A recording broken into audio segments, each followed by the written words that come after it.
வணக்கம் ஃப்ரெண்ட்ஸ், இது சூரியன் ஃபோன். நாங்கள் சூரியகுமார். இப்போ தான் முறையாக சூரியன் பார்க்குறீங்க, மறக்காமல் சப்ஸ்கிரைப் பண்ணிக்கோங்க.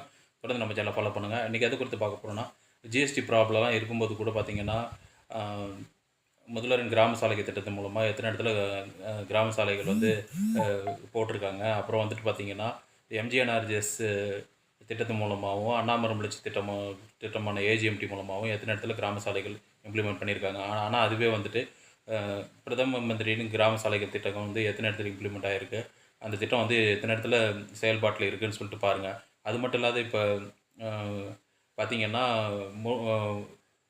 என்இபி நியூ எஜுகேஷன் பாலிசியை வந்து இம்ப்ளிமெண்ட் பண்ணணும்னு சொல்லிட்டு தமிழ்நாடு கவர்மெண்ட்டை கம்பல் பண்ணுறாங்க, கட்டாயப்படுத்துகிறாங்க. அது மட்டும் இல்லாத பார்த்திங்கன்னா, இப்போ பிஎம் கிசான் வந்து புதிய நபர்கள் சேர்க்கை வந்து இப்போ நிறுத்தி வச்சுருக்காங்க. நிறைய பேருக்கு இப்போ வந்துட்டு பிஎம் கிசானில் நிறைய பேருக்கு அதில் விண்ணப்பிக்கிறவங்க புது பயனாளிகள் விண்ணப்பித்து பெறவே முடியல.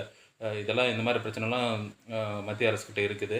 இந்த ஒரு சின்ன அப்டேட் மற்றும் விழிப்புணர்வு தகவல் தான் வீடியோ போட்டோம். ஸ்டேட் கவர்மெண்ட்டு எப்படிலாம் கடுமையான நிதி நெருக்கடியில் கூட எப்படிலாம் ஒர்க் பண்ணுறாங்க, எப்படிலாம் மக்களுக்கு நல்லது பண்ணுறாங்கன்னு நீங்கள் தெரிஞ்சுக்கணும். அதுக்காக தான் வீடியோ போடுறோம். தொடர்ந்து நம்ம சேனலை ஃபாலோ பண்ணுங்கள். சூரியகுமார்.